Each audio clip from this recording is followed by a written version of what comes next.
Myself Pooja Patwar, and today we are going to read our chapter number 9 from the book Beehive.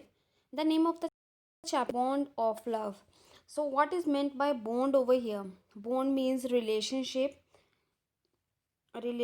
So, it is about a relationship of love. प्यार का रिश्ता, right?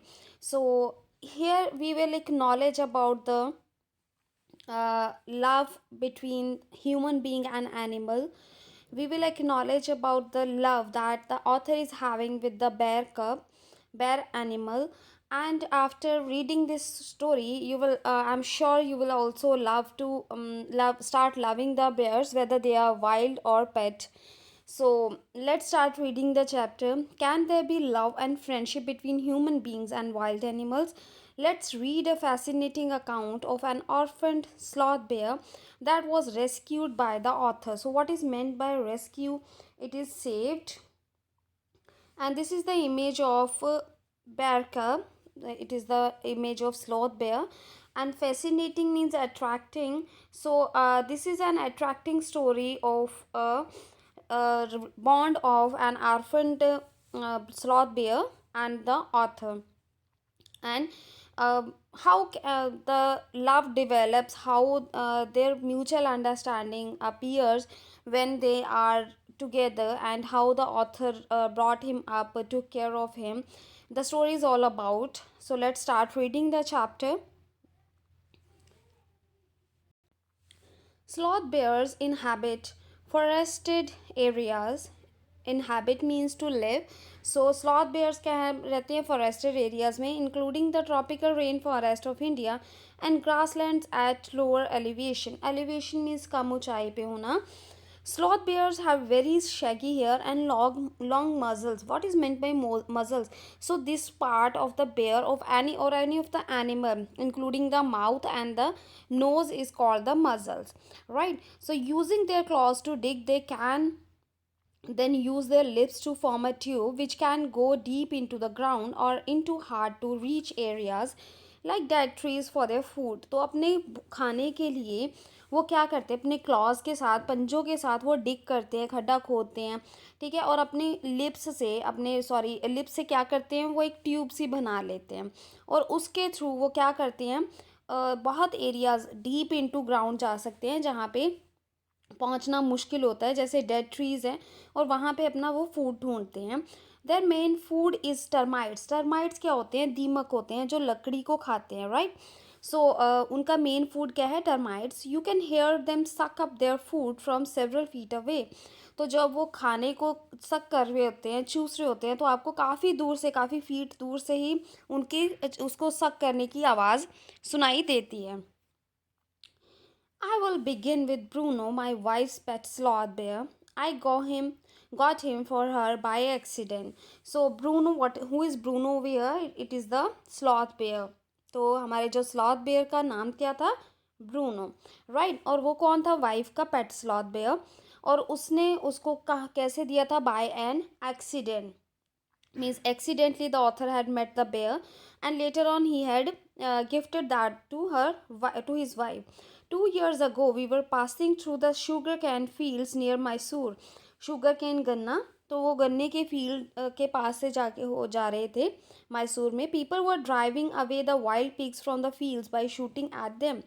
लोग क्या कर रहे थे, जैसे पिग्स आ जाते हैं, पिग आ जाते हैं खेतों में, तो वो फसल को ख़राब कर देते हैं. तो उस एरिया में भी आए हुए थे, तो लोग थे क्या, उनको गोली मार के उनको भगा रहे थे. Some were shot and some escaped. कुछ एक तो मारे गए, कुछ बच निकले. We thought that everything was over when suddenly a black sloth bear come out panting in the hot sun. Panting means सांस लेना, गहरी सांसें लेना, हाफ जाना. तो आप जब रन कर रहे होते हो, रनिंग करके आते हो, तो क्या होता है, आप भी पेंटिंग कर रहे होते हो, ठीक है, डीप ब्रेथ्स लेते हो, उसको पेंटिंग बोलते हैं. तो हमें क्या लगा, हमें सब लगा कि चलो सब कुछ ख़त्म हो गया है, और सामने से अचानक क्या हुआ, एक ब्लैक स्लॉथ बेयर बाहर आया जो कि गर्मी से बहुत परेशान था. हॉट सन मीन्स बहुत ज़्यादा गर्मी थी, और वो बहुत ज़्यादा परेशान था एक तरह से. Now, I will not shoot a sloth bear wantonly, but unfortunately for the poor beast, one of my companions did not feel the way about it. And promptly shot the bear on the spot. ठीक है, तो अब यहाँ पे जो author है वो कह रहा है कि मैं स्लॉथ बेयर को वॉन्टनली नहीं मारूंगा। ठीक है, अगर वो मुझे हार्म नहीं करेगा तो मैं उसे क्या क्यों हार्म करूं। वॉन्टनली का मतलब क्या है, विदाउट रीज़न। ठीक है, विदाउट नो गुड रीज़न। तो वो कहता है मैं किसी स्लॉथ बेयर को बिना किसी रीज़न के नहीं मारूंगा। बट अनफॉर्चुनेटली, बदकिस्मती से, द पुअर बीस्ट, बीस्ट कौन है यहाँ पे, स्लॉथ बेयर, एनिमल। ठीक है, बट वो बेचारा जो एनिमल था, मेरे कंपेनियन, मेरे जो साथी थे उनमें से एक ऐसा था जिसको ऐसा नहीं फील होता था। एंड उसने क्या किया, उसको ऑन द स्पॉट ही बेयर को गोली मार दी। As we watched the fallen animal, we were surprised to see the black fur on its back moved and left the prostrate body. Prostrate का मतलब क्या होता है, जो बॉडी मतलब जो फेस के ग्राउंड की तरफ करके लेटी हो। ठीक है, lying on the ground facing the downwards. तो जब हम अपने पेट के बल नीचे लेट जाए, पेट के बल लेटे, तो उसको हम प्रोस्ट्रेट बोलेंगे। तो अब क्या वो कहते हैं, हम जैसे कि उसको देख रहे थे, उस एनिमल को, मरे हुए एनिमल को देख रहे थे, हम सरप्राइज हो गए कि उसके ऊपर ब्लैक फर का कुछ ऐसा था जो हिल रहा था और उसको प्रोस्ट्रेट बॉडी के ऊपर लेटा हुआ था। Right, then we saw it was a baby bear that had been riding on its mother back when the sudden shot had killed her. तो अब हमें रियलाइज़ हुआ, जब हमने इसने थोड़ा देखा, थोड़ा उसको पास गए, तो हमें रियलाइज़ हुआ कि बेबी बेयर था जो कि अपनी मदर की बैक पे चढ़ा हुआ था जब उसकी मदर को गोली लगी। The little creature ran around its prostrate parent making a pitiful noise. वो बहुत दुखी था जो बेबी बेयर था, तो वो अपनी बॉडी, पेरेंट की जो बॉडी, उसकी मदर की जो बॉडी थी, उसके ऊपर लेटा हुआ था और वो रो रहा था और ज़ोर ज़ोर से आवाज़ें लगा रहा था, बहुत ज़्यादा आवाज़ कर रहा था। I ran up to it to attempt a capture, capture means to catch. तो मैं उसकी तरफ भागा ताकि मैं उसको पकड़ सकूं। It scooted in to the sugar cane field, scooted means ran away. तो ये क्या हुआ, शुगर केन फील्ड में भाग गया। Following it with my companions I was at last able to grab is to catch. तो अपने फ्रेंड्स के साथ, अपने साथियों के साथ मैं उसको फॉलो किया, उसका पीछा किया, एंड फाइनली उसको स्कफ से पकड़ लिया। स्कफ क्या होती है, जो नेक का डाउनवर्ड एरिया होता है उसको स्कोफ बोलते हैं, स्क्रफ बोलते हैं, सॉरी। जैसे this is the face of the bear, ये बेयर की वो है, ये जो उसके ऊपर फरी सा एरिया होगा उसकी बॉडी के बीच में, इसको स्क्रफ बोलते हैं। ठीक है, तो while it snapped and try to scratch me with its long long hooked claws. तो अब उसको, जो ऑथर था, उसने इसको पकड़ने की कोशिश करी उसके स्क्रफ से, इसके नेक की स्क्रफ से, जो उसके ऊपर सॉफ्ट स्किन होती है, हैरी स्किन होती है, उसे पकड़ने की कोशिश करी। ज़्यादातर वाइल्ड एनिमल्स को ऐसे ही पकड़ने की कोशिश की जाती है। ठीक है, और जब वो पकड़ने लगा, उसने क्या किया, स्नैप किया, अटैक किया, एंड ट्राई टू स्क्रैच मी, और अपने हुक्ड क्लॉज के साथ, अपने पंजों के साथ उससे ऑथर को स्क्रैच करने की कोशिश करी। We put it in one of the gunny bags we had brought, and when I got back to Bangalore, I duly presented it to my wife. Gunny bag क्या होते हैं, जूट बैग्स होते हैं, जो बड़े बड़े जूट के bags होते हैं उनको गनी बैग्स बोलते हैं। तो उन्होंने क्या करा, ऑथर उसके कंपेनियन से मिलके उसको गनी बैग में डाला जो कि वो अपने साथ लेके आए थे, और जब वो वापस बेंगलोर पहुंचा, उसने अपनी वाइफ को ये प्रेजेंट किया। She was dilated means happy, she was happy. She at once put a colored ribbon around its neck. तो उसकी गर्दन के आसपास उसने कलर्ड सा रिबन डाल दिया। And after discovering the cub was a boy, she christened it Bruno. Christians means named.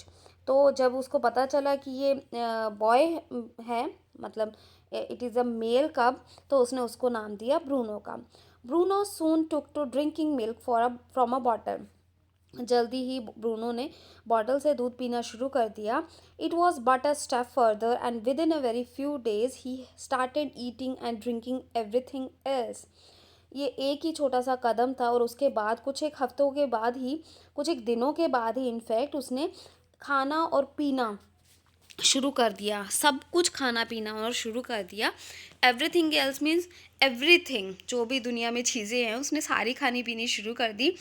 And everything is the right word, for he ate porridge made from any ingredients: vegetable, fruit, nuts, meat, especially pork, curry, and rice, regardless of condiments and chilies. और writer is author is saying कि इसके लिए everything word ही suitable है, क्योंकि वो porridge खा लेता था, उसमें चाहे कोई भी इंग्रेडिएंट्स हो, चाहे वेजिटेबल्स हो, फ्रूट्स हो, नट्स हो, मीट हो, चाहे करी हो, राइस हो, रिगार्डलेस उसको कोई फ़र्क नहीं पड़ता था। कॉन्डिमेंट्स क्या है? स्पाइसेस। उसको कोई फ़र्क नहीं पड़ता उसमें कौन से स्पाइसेस हैं या उसमें चिल्ली है, ठीक है, bread, eggs, chocolate, sweets, pudding, ice cream, etcetera etcetera etcetera. तो he saying he ate everything, वो हर चीज़ खाता था, उसको कोई फ़र्क नहीं पड़ता था कौन से स्पाइसेस है उसमें, चिल्ली पड़ी हुई है, मिर्ची डाली हुई है। एज़ फॉर ड्रिंक, और ड्रिंकिंग में क्या करता था, पीने में क्या पीता था वो? Milk, tea, coffee, lime juice, aerated water, butter milk, beer, alcoholic liquor, and in fact every anything liquid. वो कुछ भी लिक्विड आता था वो सब कुछ पी लेता था। And it all went down with relish, और बहुत ज़्यादा उसको इन्जॉय करके टेस्ट के साथ वो खाता था। विद रेलिश मीन्स बहुत ज़्यादा टेस्ट के साथ खाना। The bear became very attach to our two Alsatian dogs and to all the children of the tenants living in our bungalow. तो जो ऑथर था, उन्होंने अपना घर जो था वो किराए पे दिया हुआ था। तो जो बेयर था वो हमारे जो उनके पास दो पेट डॉग्स थे, अल्सेशियन डॉग्स थे, उनके साथ भी बहुत ज़्यादा अटैच था। और जो उनके टेनेंट्स थे, किराएदार थे बंगलों में, उनके बच्चों के साथ भी बहुत ज़्यादा अटैच हो गया था। He was left quite free in his younger days, जो वो जब छोटा था उसको आज़ाद छोड़ दिया जाता था। And spent his time in playing, running in to the kitchen and going to sleep in our bed. तो वो उसको खुला छोड़ा हुआ था कि वो जहाँ मर्जी जाए, जैसे बच्चे को खुला छोड़ा जाता है कि वो जहाँ मर्जी जाए, वो जैसे बच्चा हर जगह फॉलो करता है, खेलता है, रनिंग करता है, किचन में जाता है और बेड में जाता है। तो यहाँ पे ऑथर हमें बता रहा है कि उन्होंने उनके लिए जो बेबी बेयर था, it was just like their child. वो उनके बच्चे की तरह था, बच्चे की तरह ही उसको ट्रीट करते थे। उनको हर जगह उसको जाने की परमिशन थी, उनको कोई फ़र्क नहीं पड़ता था कि अगर उनके बेड पे आके सो जाता था। One day an accident befell him, befell means occurred with him. तो एक दिन उसके साथ एक एक्सीडेंट होगी, दुर्घटना हो गई। I put in poison to kill the rat and mice that had got in to my library. तो मैंने पॉइजन रखा हुआ था, वो कौन सा पॉइजन था? बेरियम कार्बोनेट रखा हुआ था रैट्स और माइस को मारने के लिए, जो कि मेरी लाइब्रेरी में आ गए थे। Bruno enter the library as he often did and he ate some of the poison. अब उसको हर जगह जाने की परमिशन थी, तो ब्रूनो क्या हुआ, लाइब्रेरी में चला गया जैसे वो हमेशा ही जाता है, और उसने वो कुछ एक उसका पॉइजन का पार्ट खा लिया। Paralysis set in to the extent that he could not stand, और उसका जो पैरालिसिस, उसका इतना इफेक्ट पड़ा बैरियम कार्बोनेट का, उसके ऊपर इतना असर पड़ा कि उससे प्रॉपरली खड़ा नहीं हुआ जा रहा था। He could not stand on his feet, but he dragged himself to his stumps to my wife. But stumps means legs, मगर उसने अपनी लेग्स को, क्योंकि उससे खड़ा तो होया नहीं जा रहा था, पैरालिसिस हो गया था। जब आपकी बॉडी काम करना बंद कर दे, तो मतलब आपके बॉडी पार्ट्स मूव करना बंद कर दे, उसको पैरालिसिस बोलते हैं। तो वो अपने आप को घसीटते हुए अपनी वाइफ के, मेरी वाइफ के पास लेके गया उसको घसीट के, वो अपनी लेग्स को घसीटते हुए वहाँ पहुँचा। हु कॉल मी, और मेरी वाइफ ने मुझे कॉल की। I guess what had happen, और मुझे अंदाज़ा हो गया कि क्या हुआ होगा। Off I rush in the car to the vet's resident. Vet कौन होते हैं? जो एनिमल्स के डॉक्टर्स होते हैं, ठीक है, जो ऐसे डॉक्टर्स जो एनिमल्स को ट्रीट करते हैं। तो मैं वेट के रेजिडेंस गया। A case of poisoning, tame bear, barium carbonate, what to do. तो वो सोच रहा है कि अब जो वेट है वो सोच रहा है कि मैं अब क्या, ये क्या प्रॉब्लम है, ये पॉइजनिंग का केस है, पालतू बेयर है और उसने बैरियम कार्बोनेट खा लिया है, क्या किया जाए? सो इज़ थिंकिंग कि मैं क्या करूँ। Out came his medical books, और उसने अपनी मेडिकल बुक्स निकाली। And a feverish reference to index began, और इंडेक्स में वो चेक करने लगा। What poison did you say sir? Barium carbonate, yes, barium salts, barium carbonate. Symptoms, paralysis, treatment, injection of, oh, just a minute, sir. I'll bring my syringe and the medicine. तो वो अपनी medical books लेके आया और उसमें index में check करने लगा। फिर वो कहता है कि सर आपने क्या बोला था, कौन सा पॉइजन था? वो कहता हाँ ये तो बैरियम कार्बोनेट था। फिर वो ब को सर्च करता है, फिर बी ए पे पहुंचता है, फिर उसके बाद बैरियम सॉल्ट्स में पहुंचता है, तब जाके उसे बैरियम कार्बोनेट्स मिलता है। और उसमें जो सिम्टम्स मेंशन किए हुए हैं वो सेम ही उसके पास था, उसमें सेम ही उसको बेयर को हुए थे। और उसका ट्रीटमेंट क्या था? Injection of. और वो तब कहता है अच्छा ठीक है सर, मैं अभी सिरिंज लेके आता हूँ। सिरिंज क्या होता है? इंजेक्शन। वो कहता है सिरिंज और मेडिसिन दोनों लेके आता हूँ। A dash back to the car, Bruno still floundering about on his terms. तो वो क्या कर रहा है? फ्लाउंडर कर रहा है, कोशिश कर रहा है हिलने जुलने की, मूव करने की। तो जब वो दोबारा जो ऑथर है वो गाड़ी में जाता है, तो वो देखता है कि ब्रूनो अभी भी कोशिश कर रहा है मूव करने की अपने स्टम्प्स के ऊपर, लेग्स के ऊपर, बट क्लियरली वीकनिंग रैपिडली। पर वो और ज़्यादा कमज़ोर हो जा रहा है क्योंकि जहर का असर उस पर बढ़ रहा है। Some vomiting, heavy breathing, heavy flanks and gaping mouth. तो उसके हैवी ब्रीदिंग ले रहा है वो, हैवीली उसके माउथ है, gaping mouth, mouth widely open है उसका। ठीक है। Hold him everybody. तो वेट ने उसे बोला कि सभी इसको पकड़ लो। In goes the hypodermic, Bruno squeals. Squeals means cries. ठीक है। तो वो ऊंची सी आवाज़ करता है, शाउट करता है। तो वो पकड़ता है सारा जो हाइपोडेर्मिक है, जो लॉन्ग नीडल थी जिसको कि यूज़ किया जाता है इंजेक्शन करने के लिए स्किन में, उसको हाइपोडर्मिक बोलते हैं। तो ये आपकी जो होती है, दिस इज़ आर इंजेक्शन, तो इसके आगे जो नीडल लगी होती है, ठीक है, इसको हम हाइपोडर्मिक बोलते हैं। ये जो पतली सी नीडल लगी होती है, तो वो उसके अंदर जाती है 10 cc। ये उसकी क्वांटिटी है। Of the antidote enter system without a drop being wasted. तो एक भी ड्रॉप वेस्ट नहीं हुई, सारी की सारी जो क्वांटिटी थी वो सारी उसके बॉडी के अंदर गई। 10 मिनट्स लेटर कंडीशन अनचेंज्ड। अब 10 मिनट हो गए फिर भी कोई असर नहीं हुआ। Another 10 cc injected. फिर दोबारा दूसरा डोज किया दिया गया। 10 minutes later breathing less stertorously stertorous sorry. तो अब 10 मिनट हो गए हैं, उसके बाद जो वो उतनी ज़ोर ज़ोर से आवाज़ें ले रहे हैं तो वो कम हो गई थी। स्टेरियोटेस मीन्स नॉइसी ब्रीदिंग। ठीक है। वो पहले बहुत ज़ोर ज़ोर से सांस ले रहा था, उसकी बहुत आवाज़ आ रही थी। बट 10 मिनट के बाद जब दोबारा इंजेक्शन दिया गया, उसके 10 मिनट के बाद उसकी जो आवाज़ थी वो कम हो गई थी। Bruno can move his arms and legs a little although he cannot stand yet. अब वो अपनी आर्म्स और लेग्स को मूव कर पाता है, बट अभी भी वो खड़ा नहीं हो पा रहा है। 30 minutes later Bruno gets up and has a great feel. 30 minutes के बाद ब्रूनो खड़ा हो जाता है और अपना दोबारा खाना शुरू कर देता है। He looks at us disdainfully, as much as to say, what's a barium carbonate to a big black bear like me? Bruno is still eating. और वो हमारी तरफ ऐसे डिस्डेंटफुली कि देख रहा है कि जैसे कह रहा हो कि बैरियम कार्बोनेट मेरे जैसे ब्लैक बेयर का क्या कर सकता है।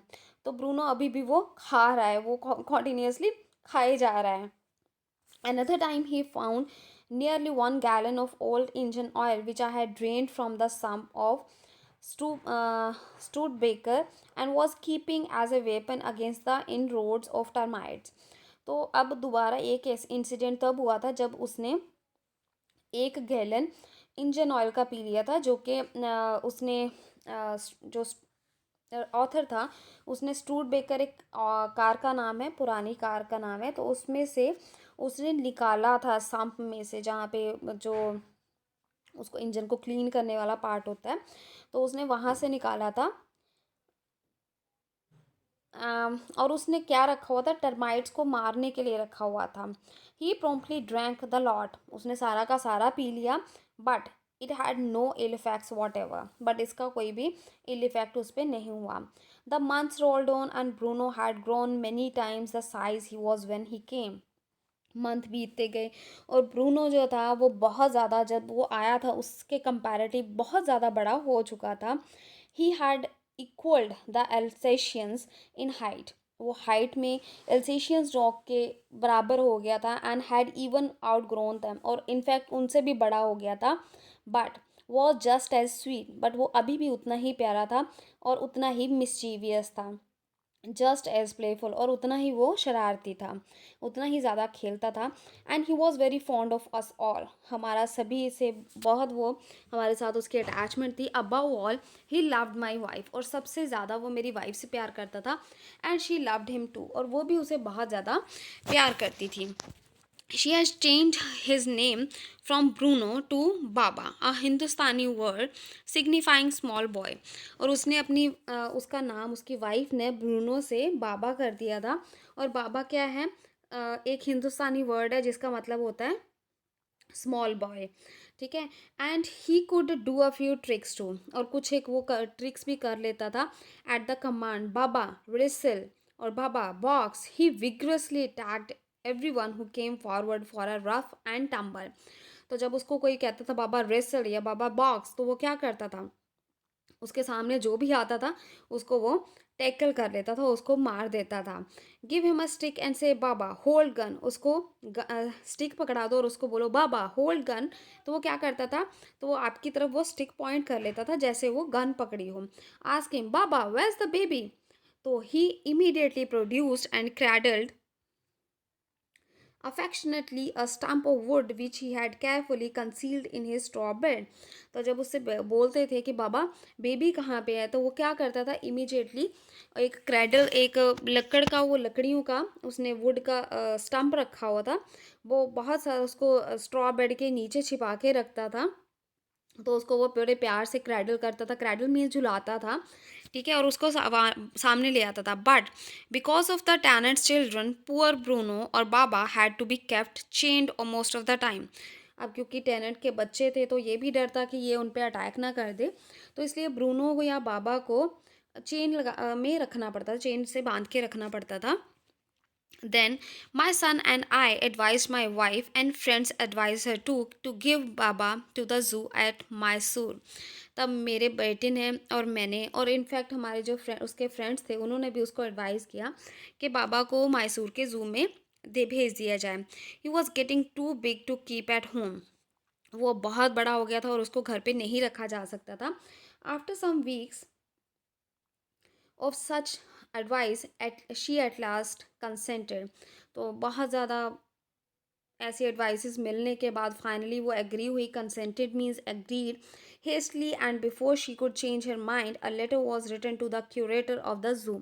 क्यूरेटर कौन होता है? जो इंचार्ज होता है। तो उसको फटाफट से ये था कि वो अपना माइंड ना चेंज कर ले, इसलिए जल्दबाजी में क्यूरेटर को लेटर लिखा गया। Did he want a tame bear for his collection, तो पूछा कि अगर तुम्हें टेम बेयर चाहिए। He replied yes, the zoo sent a cage from Mysore in a lorry, lorry में उन्होंने केज भेजा।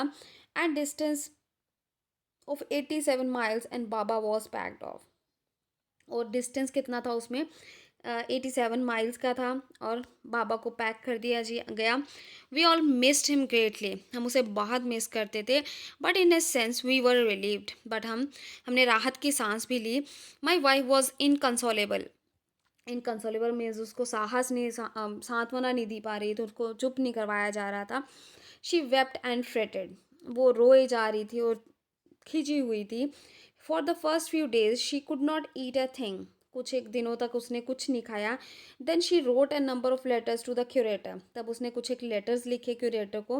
How was Baba? Back him the replies well but fretting and refuses food too, और उसका जवाब आया कि वो ठीक है बट फ्रेटिंग कर रहा है, चिड़चिड़ा हो गया है और खाना भी नहीं खा रहा है। After that friends visiting Mysore were begged to make a point of going to the zoo and seeing how Baba was getting along. उसके बाद जो फ्रेंड्स मैसूर जाते थे उनको रिक्वेस्ट की गई कि वो ज़ू में जाएं और वहाँ पे देखें कि बाबा कैसे सेटल हो रहा है, कैसे रह रहा है। दे reported that he was well but looked very thin and sad, और उन्होंने बताया कि वो जो है वो ठीक है बट वो बहुत ज़्यादा पतला हो गया और दुखी है। All the keepers at the zoo said he was fretting, तो जो कीपर्स के जू कीपर्स थे उन्होंने ये कहा कि वो फ्रेटिंग हो रहा है, अनॉयड रहता है, रिलैक्स नहीं रहता है, ठीक है, चिंतित रहता है, खिंचा हुआ रहता है. For 3 months, I managed to restrain my wife from visiting Mysore. Restrain means रोकना. तो कुछ एक पहले जो 3 months थे तब तक मैं अपनी वाइफ को रोक के रखा कि वो मैसूर जाए ना. Then she said one day, I must see Baba. Either you take me by car or I will go by myself by bus or train. So I took her by car. तो एक दिन उसने कहा कि मैंने बाबा को मिलना है, या तो तुम मुझे कार में ले जाओ या मैं बस में खुद ही चली जाऊंगी या ट्रेन में. तो ऑथर ने कहा कि मैं चलो कार में ही ले जाता हूँ. Friends had conjectured that the bear would not recognise her. तो जो उनके फ्रेंड्स थे उनका ओपिनियन था कि कंजेक्टेड मीन्स ओपिनियन, क्या देवर व्यू, उनका क्या थिंकिंग थी. क्या बियर जो है वो उसको रिकग्नाइज नहीं करेगा. I had thought so too, मुझे भी यही लगा था. But while she was yet some yards from his cage, Baba saw her and recognise her. अभी थोड़ी यार्ड्स पे दूरी पे थी उससे, जब बाबा ने उसे देखा उसके पिंजरे से, अपने पिंजरे से, और उसे पहचान लिया. He howled with happiness. Howled means आवाज़ें निकालना, चिल्लाना. तो वो खुशी से चीखने लग गया, चिल्लाने लग गया. She ran up to him, patted him through the bars के थ्रू उसको प्यार किया, उसकी तरफ भागी गई. And he stood on his head in delight. और वो बिल्कुल सीधा खड़ा हो गया खुशी में. For the next 3 hours she would not leave that cage. Next 3 hours तक उसने केज नहीं छोड़ा. She gave him tea, lemonade, cakes, ice cream and what not. उसने सारी चीज़ें उसे दी जो वो खाता था, पीता था. Then closing time came. तब जू को बंद करने का टाइम आ गया. And we had to leave, और हमें जाना था. My wife cried bitterly. मेरी वाइफ बहुत ज़्यादा रोने लगी. Baba cried bitterly. Even the hardened curator and the keepers fell depressed. Even जो क्यूरेटर था, जो कीपर्स थे, वो भी बहुत दुखी थे. As for me, I had reconciled myself to what I knew was going to happen next. और मैंने अपने आप को खुद ही संभाल लिया था, क्योंकि मुझे पता था कि आगे क्या होने वाला है. Oh please sir, she asked the curator, may I have my Baba back. तो उसने कहा कि मेरा बाबा मुझे वापस दे दो. Hesitantly he answered, madam he belongs to zoo and is government property now. तो क्यूरेटर ने कहा कि मैम अभी ये जू का है और गवर्नमेंट प्रॉपर्टी है. I can not give away government property, but if my boss the superintendent at Bangalore agrees, certainly you may have him back. मैं तो नहीं दे सकता, मगर जो मेरा बॉस है सुपरिटेंडेंट बेंगलोर एग्रीज में है, अगर वो मान जाता है, बेंगलोर में है, वो मान जाता है, एग्री करता है, तो आप इसको वापस लेके जा सकते हो. देयर फॉलोड द रिटर्न जनवरी to Bangalore and a visit to the superintendents Bangalore. उसके बाद वो रिटर्न जनवरी के जर्नी गए, बेंगलोर गए वहाँ पे दोबारा, और वहाँ पे सुपरिटेंडेंट के बंगलों में गए. अ टीयरफुल प्लीडिंग, बहुत ज़्यादा रिक्वेस्ट हुई, आंसू से भरी हुई. Baba and I are both fretting for each other. तो हम दोनों एक दूसरे के लिए अपसेट हैं, बहुत दुखी हैं, हम वारिड हैं. Will you please give him back to me. क्या आप मुझे वापस कर दोगे. He was a kind hearted man and consented. वो दयालु था और वो मान गया. Not only that, but he wrote the to the curator telling him to lend us a cage for transporting the bear to Bangalore. तो उसने in fact ये ही लेटर नहीं लिखा, इनफैक्ट एक ये भी लेटर लिखा क्यूरेटर को, जिसमें उसने ये कहा कि बेयर के लिए एक केज दिया जाए ताकि बेयर को वापस बेंगलोर भेजा जा सके. Back we went to Mysore again, arm with the superintendents letter. तो मैसूर वापस गए, हमारे हाथों में सुपरिटेंडेंट का लेटर था. Baba was driven into a small cage. तो उसको स्मॉल केज में डाला गया. And hoisted on top of the car. और टॉप कार के ऊपर उसे चढ़ा दिया गया. The cage was tied securely, बहुत अच्छे से बांधा गया था. And a slow and careful return journey to Bangalore was accomplished. और बड़े ध्यान से स्लोली उसको वापस लेके जाया गया. Once home, a squad of coolies were engaged for special work in our compound. Squad means group. तो जब घर पहुँचे वहाँ पे कूलीज को बिजी कर दिया गया हमारे कंपाउंड में। An island was made for Baba. Baba के लिए एक आइलैंड बनाया गया। It was 20 feet long and 15 feet wide. उसकी लेंथ थी 20 फीट और उसकी विथ क्या थी 15 फीट, राइट। और उसके surrounded by a dry pit और meet 6 feet wide and 7 feet deep.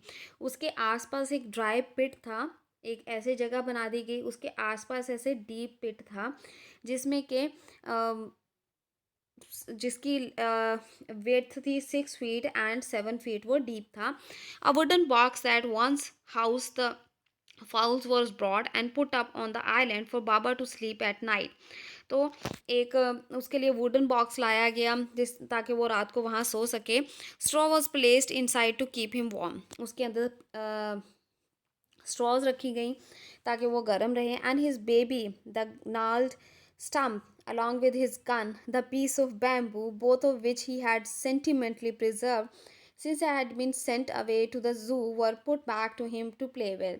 और उसका जो बेबी था, जो उसको मोड़ मोड़ के रखा हुआ था, gnarled मीन्स ट्विस्टेड, रॉक्ड, फटा हुआ सब जो बेबी था उसका, और उसकी जो गन थी जो कि उसके पीस ऑफ बैम्बू की उसकी गन बनाई हुई थी, जिसको उसने बड़े प्यार से इमोशंस के साथ संभाल के रखा गया था, उसकी वाइफ ने संभाल के रखा था ऑथर की, वो उसको वापस दिए गए ताकि वो उनके साथ खेल सके। In a few days the coolies hoisted the cage. तो कुछ एक दिनों में जो कूलीज थे उन्होंने केज को उसके ऊपर रख दिया on to the island and the Baba was release. और बाबा को खुला छोड़ दिया गया। He was delighted. तो उसको वो खुश हो गया। Standing on his hind legs, तो अपने आगे वाली सॉरी पीछे वाली लेग्स के ऊपर खड़ा हो गया। He pointed his gun and cradled his baby. तो अपनी बेबी को झुलाने लग गया, अपनी गन को वो दिखाने लग गया, पॉइंट करने लगा दूसरों की तरफ। My wife spent hour sitting on a chair there while he sat on her lap. तो मेरी वाइफ क्या करती थी, वो चेयर पे वहाँ कितने घंटे बैठी रहती थी और वो जो बैर था वो उसकी लैप में बैठा रहता था। He was 15 months old and pretty heavy too. वो 15 महीने का था और बहुत ज़्यादा भारी भी था। The way my wife reach is the island and leaves it is interesting. जैसे मेरी वाइफ आइलैंड जाती है, उसके घर जाती है, उसके जो जगह बनाई वहाँ पे जाती है और वहाँ से जो वापस आती है वो बहुत ज़्यादा इंटरेस्टिंग है। I have tied a rope to the overhanging branch of a mango tree with a loop at its end. तो मैंने एक रोप बांधी हुई है मैंगो ट्री की लूप पे, ठीक है। Putting 1 foot in the loop she kicks of with the another. तो वो एक पैर जो है लूप के ऊपर रखती है और दूसरे के साथ उसे किक कर देती है। To bridge the 6 foot gap that constitutes the width of the surrounding pit. और उसके पिट के ऊपर एक तरह का ब्रिज बनाया हुआ है जिसके ऊपर वो चढ़ के जाती है। The return journey is made the same way. जब वो वापस आती है वो ऐसे ही वापस आती है। But who can say now that a sloth bear has no sense of affection, no memory and no individual characteristics. But कौन कह सकता है कि स्लॉथ बेयर में कोई प्यार की भावना नहीं होती, कोई याद नहीं रखता, या उसमें कोई लोगों को पहचानने की, उसमें लोगों को पहचानने की कोई क्षमता नहीं होती, या उनको वो रिकग्नाइज नहीं कर सकता, या ह्यूमंस की जो गुण हैं वो उसमें नहीं हो सकते हैं। So this chapter was written by Kenneth Anderson. I just forgot to mention in the beginning. So I hope you enjoyed this chapter. I really did. It was very emotional one. I hope you also felt the same thing. So if you did and if you have understood it well, please do tell me in the comments. I'll be waiting for your comments, everyone. Thank you and have a nice day. If there is anything that you were not able to understand, or if you have any query, if there is any comment regarding the um, anything that you were not able to understand, please do tell me in the comments so that I can improve myself in the future. Thank you and have a nice day. Enjoy your day. Bye bye.